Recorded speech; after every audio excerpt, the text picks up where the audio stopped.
Everyone. I'm Anya Hurlbert. I'm Professor of Visual Neuroscience and Dean of Advancement here at the university, but tonight I'm here as a member of the Public Lectures Committee, and I'm delighted to see so many of you here for tonight's lecture. May I start with just a few housekeeping notes? Please keep your phones on silent. We're not expecting a practice fire alarm, so if there is one, it's real. Please follow the instructions of our stewards who are here, who will tell you where to go and to meet in the car park at the designated point. And if you would like to do anything with your phone tonight, please let it just be tweeting about this lecture, and you can do that to #InsightsNCL. And there will be an opportunity to ask questions after the lecture. So many of us are here because we know about cancer. About half the population is stricken directly by cancer, and the rest of us all have friends or family who are affected by cancer in some way. And here in the Northeast, we have the highest rate of cancer incidence in England, according to the 2019 Office of National Statistics. But we are also extremely fortunate to have some of the world's best cancer researchers here, developing new methods for preventing, detecting, and ultimately curing people of cancer. And our speaker tonight, Professor Steve Clifford, is one such researcher. He's the director of the Newcastle University Centre for Cancer, and he's chair of molecular pediatric oncology here. He leads the center's childhood brain tumor research team, and he's spent his career working out how and why brain tumors grow. He's translated his discoveries into better treatments for the children affected. And discoveries from his team are now part of the WHO classification of brain tumors, and these underpin diagnosis and treatment for children with brain tumors, especially medulloblastoma, around the globe. So his work is really a shining example of what Newcastle does so brilliantly, turning fundamental biological discoveries into better clinical practice. And tonight we'll hear from Professor Clifford about these adventures in children's cancer research that have benefited not only the people in this region, but people around the world. Over to you, Professor Clifford.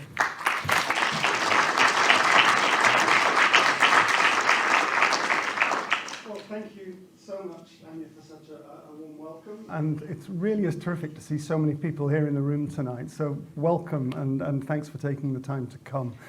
This is really exciting for me. I get to tell you about cancer and cancer research, which is something that is a real passion of mine. I get to tell you a bit as well about the research that we're doing here in Newcastle and how that's impacting patients right around the world. So I'd like really to spend an hour or so taking you on that journey. So we're going down the rabbit hole. So rabbit hole, you probably think about Lewis Carroll and Alice's Adventures in Wonderland. The common parlance is more like this. The definition is of a complexly bizarre or difficult state or situation conceived of as a whole into which one falls.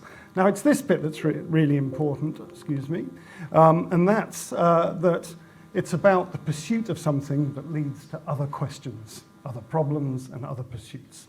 So tonight we're going to go and try to go down the cancer rabbit hole and see where it takes us. So first of all, a bit of background. Why would we choose to go on this great adventure? Well, the answers really are obvious, and we've already heard a little bit about this. So cancer is a major healthcare problem.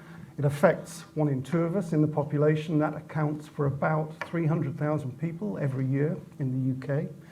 And 50% of those, 1 in 4 of us, will die from cancer. Now, remember that we all, sadly, do have to die of something, but cancer is one of the major sort of healthcare burdens that we have in society today. And it looks something like this. And you'll be very aware of the common types of cancer: breast, lung, prostate, bowel, and so on. And they account for perhaps 50% to 2/3 of all cancers, but there are many, many different types of cancers, perhaps over 200 or 300 in total, each one presenting its own set of challenges. So as we go on the journey, we have to think about where's the map, and the problem is that we don't really have a map. We have different maps for every different type of cancer, and that's what we have to figure out. But despite that, we do have a set of common principles that apply to pretty much every cancer type. So just to give you a background to cancer and what it is, cancer is a disease of our cells. You know that cells are the fundamental building blocks of life. We're all made up of trillions and trillions of cells that specialize to undertake different functions within our body. Nerve cells, gut cells, skin cells, blood cells, and so on. And cells normally divide, and this is just a pretty picture showing you what a dividing cell looks like. So here you can see one cell going around what we call the cell cycle, dividing into two cells. And this is a perfectly normal process. It happens all the time. And cell division is absolutely critical for things like growth, simply turning from infancy into adulthood, for healing, and for replacing old cells. Most of the cells in our body are continually turning over. And as I say, this is completely normal. So you may think you've had a tough day and have just been sitting here for the last minute or so, but in the last minute, you'll have made 1.2 billion new gut cells just while you're sitting there. So give yourselves a round of applause. 30 million new blood cells, 40,000 new skin cells. The point is, this is just happening all the time. So what happens in cancer is that these processes start to go wrong. There's normally a very clear set of stop and go decisions that will tell us when our cells should be dividing and when they should stop dividing. But this goes wrong in cancer, and this sort of stands to reason. It really tells us how a single cell can turn into billions or trillions of cells that would form a lump in your body. And that might be the first time that you see evidence of a cancer or suspicion of a cancer. And the way in which this goes wrong is through changes in our DNA. So inside every cell, we have a DNA molecule which essentially provides the instruction kit for that cell. And it will tell the cell just what to do, but in cancer, we get faults in that DNA, and that can occur through environmental influences, through natural processes in the cell, perhaps by inheriting some defects within a cell. Viruses can integrate within a cell. So we get these mutations that are associated with cancer. Overall, the vast majority of cancers occur in people as they get older. They tend to occur in the aging population.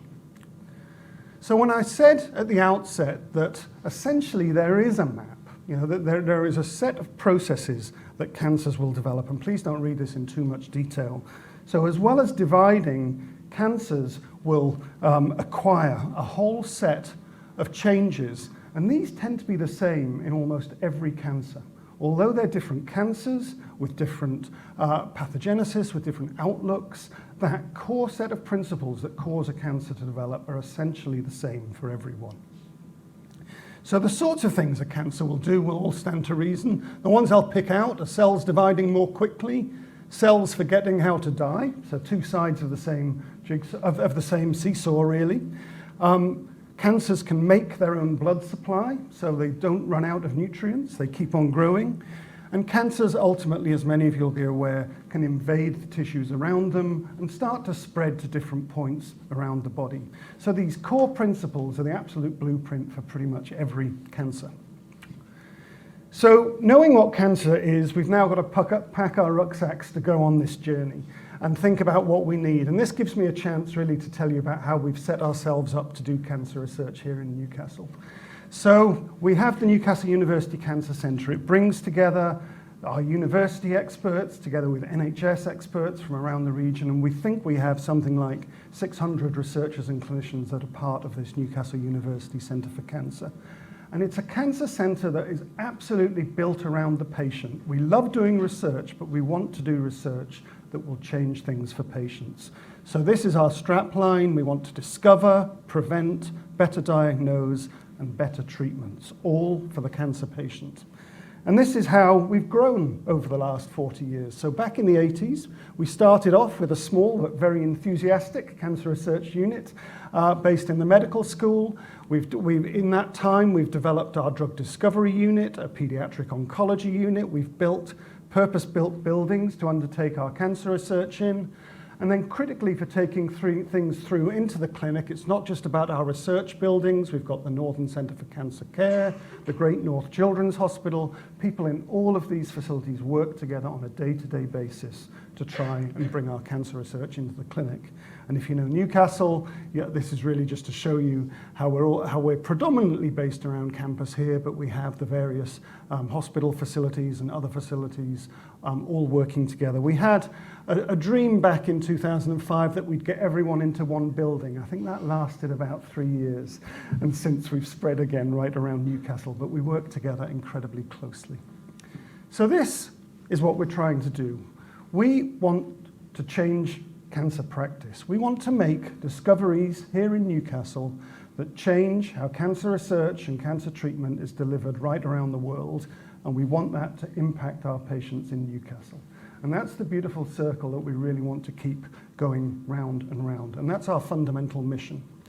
Put very simply, we want to understand the biology of cancers, deliver better treatments from that, and from those treatments have lots of happy, healthy, surviving patients after their cancers.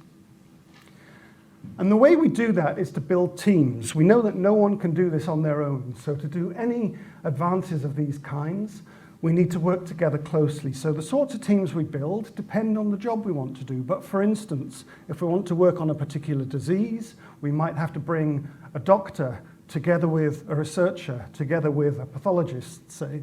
If we want to get things into the clinic, we might have to bring a drug developer together with a disease specialist. But it's about building these expert teams that can then be enduring to the future and build successful, sustainable programs. And it's not just about what we do in the lab and in the clinic. We want to build a cancer community for the Northeast, and this is absolutely critical to us. And I see our researchers, our clinicians, our supporters, the folks who want to engage and come and see and hear about what we do. You're all part of this cancer team in Newcastle. So we really want to be the pride of the Northeast. We want people to know what we're up to and how it's impacting people right around the world. So people, community, and culture is absolutely critical. We work with more partners than you may care to realize. We work with many different funders, different clinical agencies, and so on to deliver the research that we do. And a finger in the air number is that it costs us something around £10 million a year to keep the Newcastle effort going. So if you were to look down from space at what Newcastle does and say, what does Newcastle do well in cancer research? These are the sorts of things that you would see. We've got an internationally renowned drug discovery team.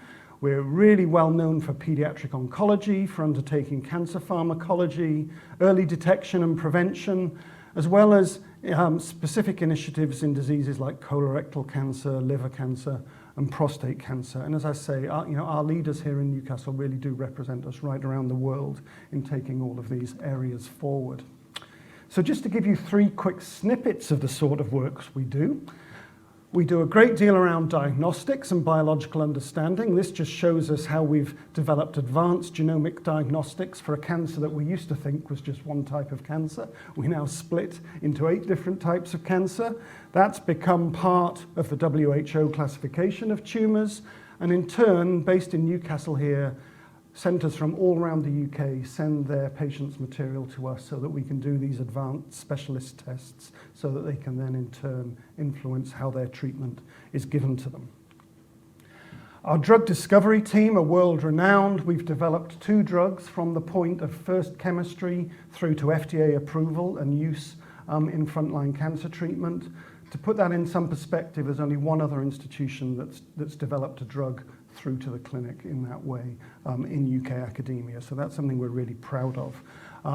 So our team undertakes complex structural biology and develops these drugs all the way through to the clinic, which is really our 3rd major strength, which is taking new drugs and treatments into the clinic for the very first time. So we call these early phase trials, and the ones that we run here in Newcastle cut right across adults and children. We look after patients from the whole of the north of the UK for this as well. So again, you know, a real source of pride in bringing these new treatments forward. So that's our introduction. We know why we're doing this. We've got our tools together. What we really want to do now is get ready and go down this rabbit hole and see what we can find. So I'm going to take you down the rabbit hole of a cancer type that I care about deeply called medulloblastoma, which is a childhood brain tumour. And I'm really going to try and tell you the whole story from the beginning right through to how we're influencing treatment today.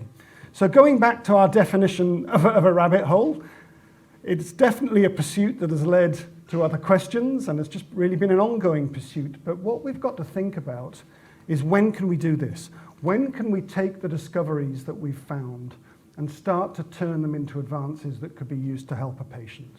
And that's really the driving force here. It's fine to pursue our academic interest all the way down a hole, but we've got to find things in there that we can pull out and take things forward clinically with. So let's go back to the very start of the story, medulloblastoma. So medulloblastoma was first described in 1925. A series of patients presenting with lesions on X-ray. They maybe had disturbed gait. They were sick in the mornings. People really weren't quite sure what it was that was causing this. And this pair, Percival Bailey and Harvey Cushing, they came together, and they were neurosurgeons, and they did the first operations to explore what was going on in these patients, and they found these tumours called medulloblastomas. So back in the 20s, we didn't have any high-res photos. People used to draw their scientific diagrams, and this is exactly what you can see. And this was really the starting point of understanding this whole disease. Since then, we've found that the disease affects about 1 person in 1 million every year in the population. So that, I did a Google to see what 1 million people looked like, and that's what I got out. This must have been for a presidential inauguration. Probably wasn't Donald Trump's, although he probably claimed it was 2 or 3 times that number. So we've got a really rare disease, and the translation, the moving it into the clinic, starts instantly. So the first attempts were really to say, if we were to remove that tumour surgically, are we helping the patients? And it helped to a degree. Perhaps 10 or 20% of all patients had some improvement. But the real changes came in introducing additional therapies like radiotherapy and chemotherapy. And again, I think it's really interesting just to look at how these grew up. But the first radiotherapies that were delivered back in the 50s really were done by drawing onto the anatomy where you wanted to treat, and then using a bench like this, and there would simply be lead shielding that would be placed over the patient so that those X-rays hit the right place in the patient. So, it seems pretty medieval looking back today, but using this type of approach, they saw something like 30–40% survival in these patients. So, and this remains the core of treatment for medulloblastoma. We know that they're radiosensitive, so that's really important.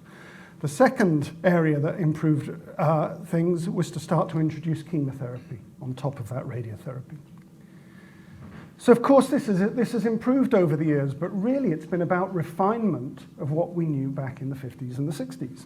So, since then, there is much better imaging. We don't have to draw lines on patients anymore. There's highly accurate scanning, which means that patients can have their treatment targeted to them. There have been developments in surgery and anesthetic, developments in chemotherapies. This is what the latest pieces of kit look like. This is a proton beam therapy, which is the latest development in radiotherapies. And by putting all of this together, we've seen some rapid improvements in survival for medulloblastoma patients over the years. So I'll show you a few of these in the talk, but these are what we call survival curves, and they start off at the very top here, at the beginning of the curve, with every patient alive. And as we run out over time, every time a patient dies, the curve drops down. So the worse they're doing, the lower down the curve. So what you can see here is really looking, back from the 70s through into the noughties, that those curves are progressively pushing upwards. And we're at a point today where about 70% of all medulloblastoma patients will survive their disease with modern radiotherapy and chemotherapy. But we are reaching a point where we're plateauing. We're not really seeing any further increases based on these kinds of treatment, and we need to find new ways to think about improving things to the future. Of course, back to our rabbit hole, it's not quite as simple as that. So what was seen in treating these patients with radiotherapy was that many patients, in fact the majority of patients, had quite severe side effects as a result of receiving therapy. So what you can see here, this is looking over years, and this would be 100 would just be the normal standard. What you can see that over time is patients who've received radiotherapy have reduced performance. And that can be simplified, say, in terms of IQ. The average medulloblastoma patient post-therapy would probably have an IQ around about 80, 90, whereas it would be 100 or more in the normal population. And that, again, I think the numbers don't quite tell the whole story. The reality is that they will struggle at school, they will struggle to have meaningful relationships, they will struggle to leave home. It's those kind of, so although patients are surviving, they're not always surviving in the best possible condition, and that's the real challenge for us going forward. So this is medulloblastoma as we come to it today, really. We now know that although it's only 1 per million per year, it's actually 10% of all childhood cancer deaths, and cancer is the biggest cause of death from disease in children. So it's a major healthcare problem in children. If we look around the EU, there's about nearly 700 new patients every year, and about 250 of those will die from their disease. And they sit on this seesaw of how much treatment can we give them to cure their therapy versus how is that treatment going to affect them and cause side effects. And we've got to find the most appropriate balance for every patient. And we call this personalized medicine. You may have heard of individualized therapy, personalized medicine. It's all the same thing. And what it means is something like this.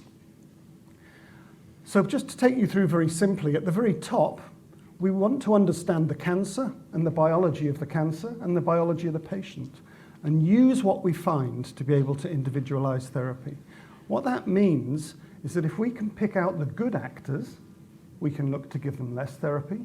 If we can pick out the bad actors, we can look to intensify their therapy to give them the best, if any, chance of cure.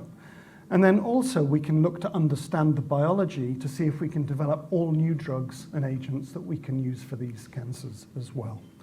And then through all of that, we need to run international clinical trials. If you were to look in Newcastle, we see about 6 or 7 medulloblastoma cases every year. You would never run a research program in Newcastle. So we have to work across the UK and even right across Europe simply to be able to get the numbers together to do the studies that we want to do. The real positive in that is that it forces the international community to work together. We have to come up with ideas that everyone is behind and everyone is happy to run right across Europe. And the goals, of course, reduced late effects and increased survival. So this is the journey that we're now on. And I've had the tremendous privilege to work with European colleagues on this for the last 20 years. We've run a series of clinical trials, right across Europe. We tend not to run trials in the UK. We simply run them across Europe to get enough numbers in. And again, without going into the detail, you can see here a succession of trials that have been run over the years, each one with growing complexity.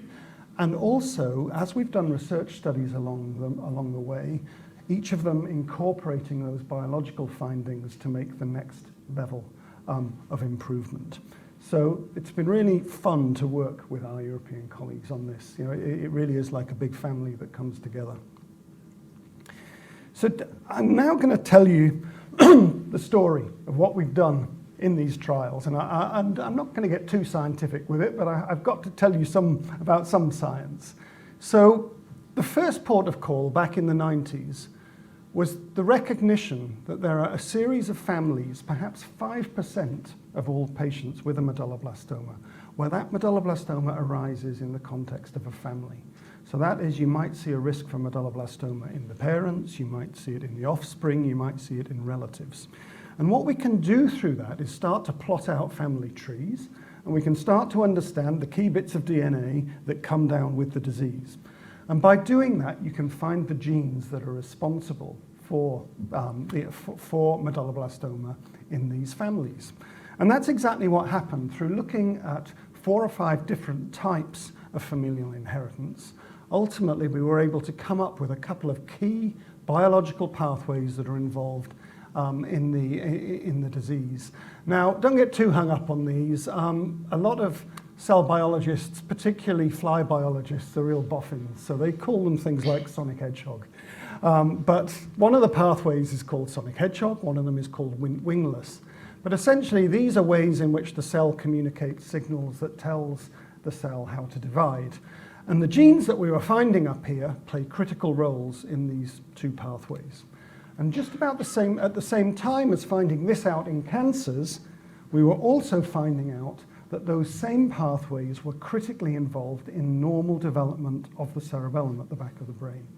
So it's starting to come back to that slide I showed you at the beginning. It's all about proliferation gone wrong, but these are normal pathways that are normally being switched on, they're normally causing the brain to develop, but what's happening in cancer is they're getting mutated and switched on permanently to cause cancer development. And that's a rote that you'll see throughout all cancer development, really. So that was the first thing in understanding the genes. Now, you're going to look at this and say, what on earth is that? So this is not as difficult to look at as you might think.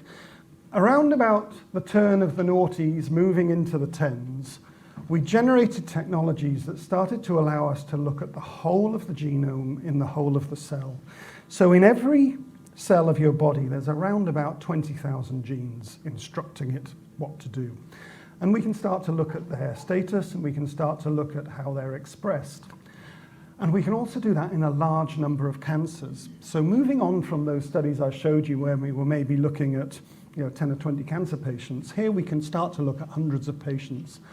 And all we are looking for here are patterns. These are exercises in pattern recognition. So what you can see here is about 400 medulloblastomas all lined up vertically. And you can see for yourselves that there are patterns in that data. It's not just a wash with blue or red. They're actually falling into groups. And this started to tell us that there could well be substructure within the disease.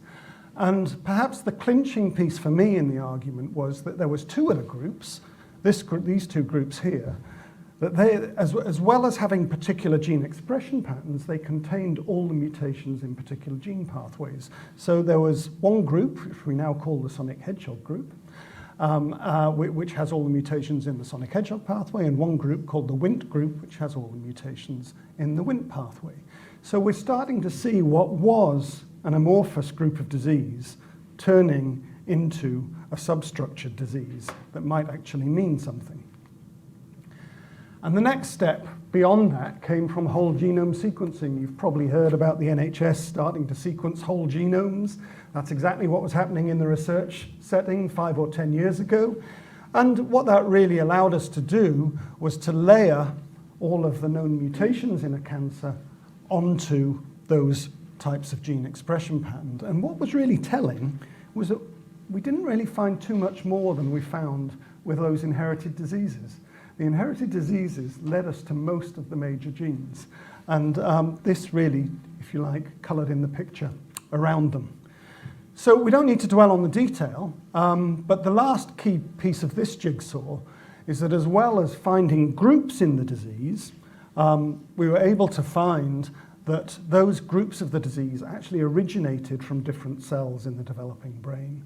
So they're not just cancers that look different, but they're cancers that are coming from entirely different places in normal development as well.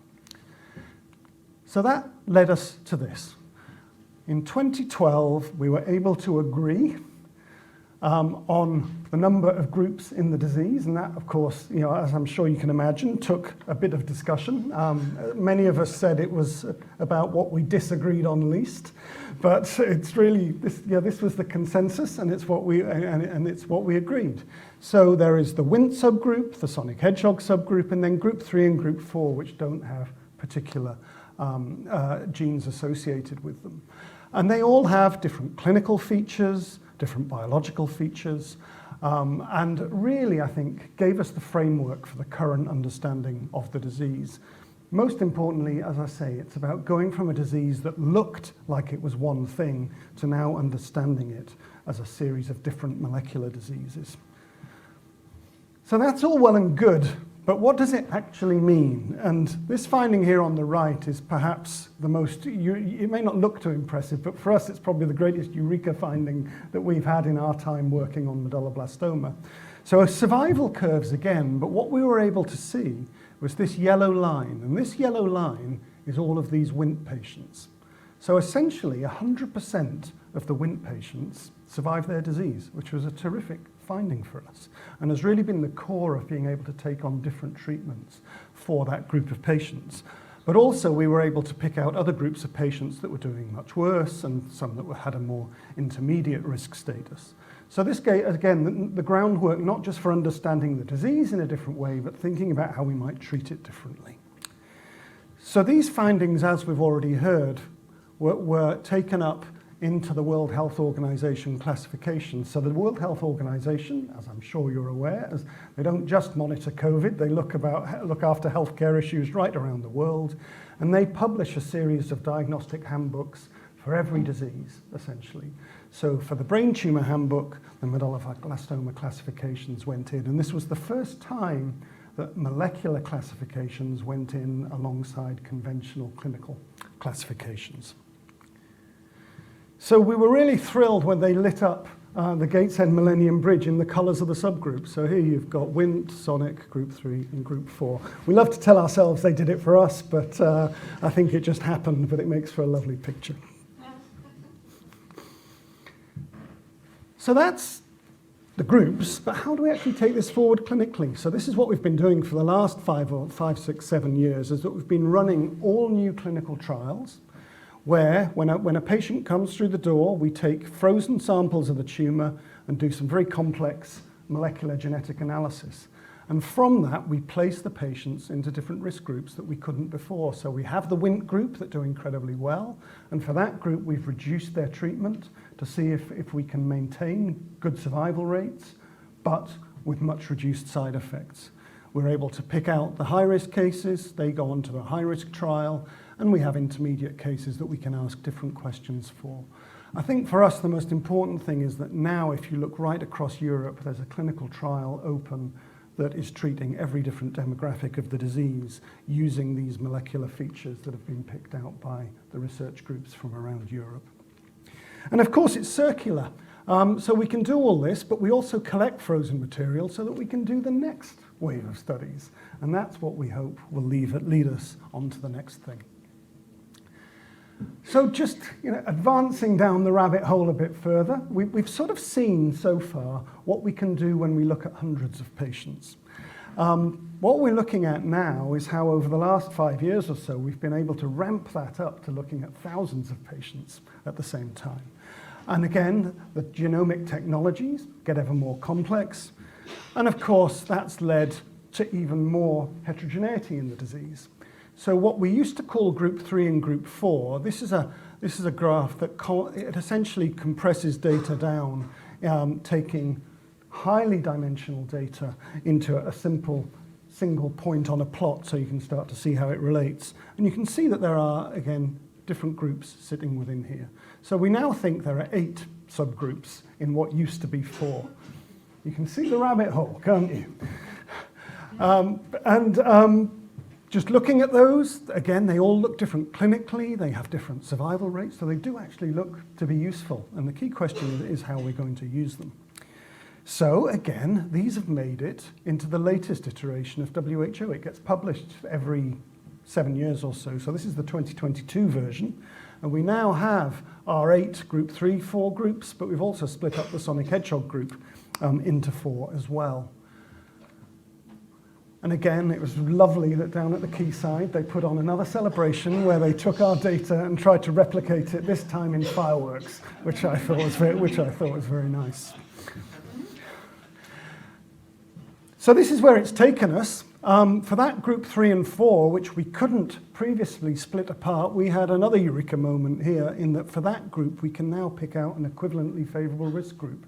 So this is now pushing up towards something like 30 or 40% of all medulloblastoma patients that can be put into a favourable risk group and receive reduced treatments. And with our colleagues around Europe, we're now working on the next trial, which should see the light of day in the next couple of years, where we can take all of these patients and start to reduce their treatment, but also patients that we thought were doing okay, but have actually split them out into quite a high-risk group. And we're really trying to think about how we can intensify treatments for those. But of course, the challenge there is that we don't want to intensify too much because we know that can potentially be deleterious as well. So that's where our thinking is going at the moment. So to sort of touch, well, I can't say touch the bottom of the rabbit hole, but to sort of get as far down the rabbit hole as we have today, I'm just going to show you these last sets of data. So everything I've shown you so far is about taking diagnostic lumps of cancer from a patient, grinding them up, looking at their genes, their mutations, and so on.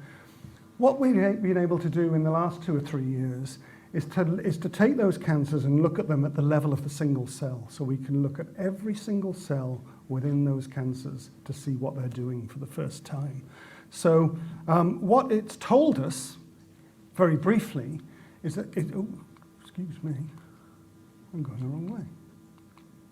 What it's told us very briefly is that there are usually multiple clones within a medulloblastoma. That is, all cells are not the same. There are different groups of cells that may be doing different things within the cancer. And of course, and if we look at that against the types of medulloblastoma, what we see is that the low complexity tumours, those with very few clones, essentially the same cell in every cell of the cancer, they tend to be the very good risk cancers, and that sort of stands to reason that those cells are basically all the same, and if you hit them with a therapy, they're more likely to die. Whereas at the other end of the spectrum, those with the highest level of clonality, the most variable cells, they're the ones that are most difficult to treat. And again, that stands to reason that if you give a treatment to a cancer, there's more likely to be the diversity there that can cause 1 or 2 cells to pop up that survive their treatment and may then repopulate the cancer. But what's been really cool about this is that it's been allowed us to look at the evolution of the tumours. So taking all that data and just compressing it down into different ways of looking at the cancer, it allows us to look at and understand which changes are happening early in cancer development versus those that occur later. So we get a picture of the different genetic changes occurring over time. So this is a very simple cancer. This is a Wnt case with just 1 clone in it that expands over time. Slightly more complex with a couple of clones that expand over time to give you 2 clones in the end, and then a very high-risk cancer here with multiple clones all developing over time. So you can start to put together the evolutionary relationship of all these. You can understand where the tumour came from and how it branches off into different parts of the tumour. And of course, what we've got to understand to the future now is how all those different parts of the tumour might impact how we treat patients. Are there any of these that are more likely to escape their radiotherapy and regrow? So I think you can liken it to the Big Bang, really. The Big Bang is all about a singularity giving rise to a universe. Now, the difference in cancer is we have some selection pressure going on, but essentially, we have this starting point and we have this expansion of a cancer as it acquires other changes. And to me, it's most interesting if you try and look at that whole timeline in reverse. So if you start at this end and start working back, then you see what was there at the beginning. And that's the most important thing in terms of treatment. If we can understand those features that are causing the cancer to develop, then we think they're really important. If we know they're there at the very beginning, we can think about, is it possible to detect those cancers at an earlier stage, for instance? So this new look at the biology and understanding the origins, we think is going to be really important going forward. And just to bring the last bit of data into it, now that we know the genes that are changing right at the beginning, what we've got to try and understand are the cells where those changes are occurring. And this is what our latest data is telling us. So we've just published a paper where we are able to show that there is a continuum in normal cerebellar development between undifferentiated cells and differentiated cells. And that continuum maps virtually one-to-one to group 3 and group 4 tumours. So essentially we can place every tumour onto a place on this continuum where we can understand the cells that they're potentially coming from. So we've got the two smoking gun bits of evidence. We've got the gene changes and we've got the cell types. And if we can start to put those together, that gives us a much better chance of being able to model the cancer better and to be able to develop new treatments against it. So that's the end of the science. I'll tell you a little bit about how we're delivering things. I've already sort of mentioned this. As I say, a lot of our findings find their way into the WHO classification, which, as I say, are now being used right around the UK and around Europe to direct how we treat children with cancer.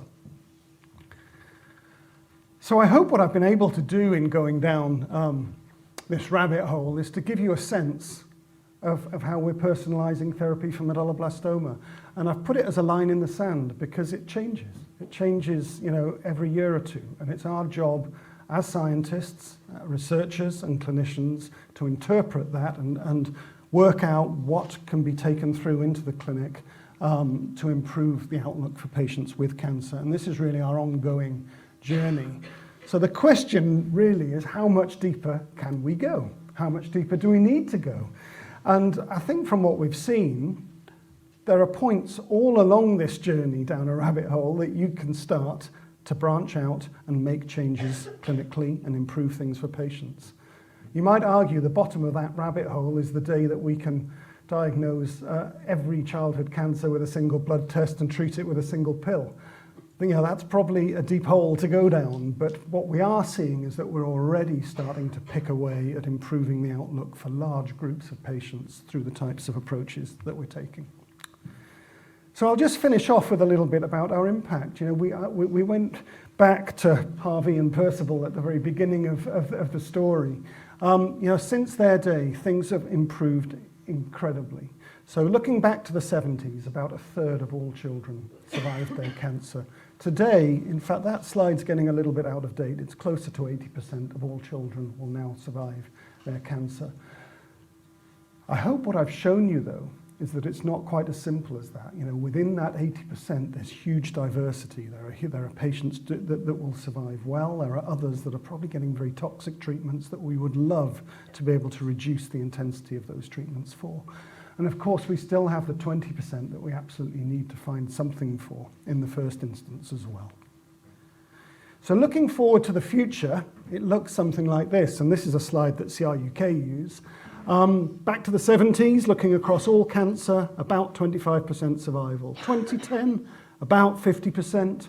Where we really want to get to is closer to 75%. But I think the reality is that in many cancers, it won't be about curing them. It'll be about being able to manage cancers in 75% of people that allow them to live with their cancer and live long, happy and healthy lives. So the mottos are really about better, kinder and faster.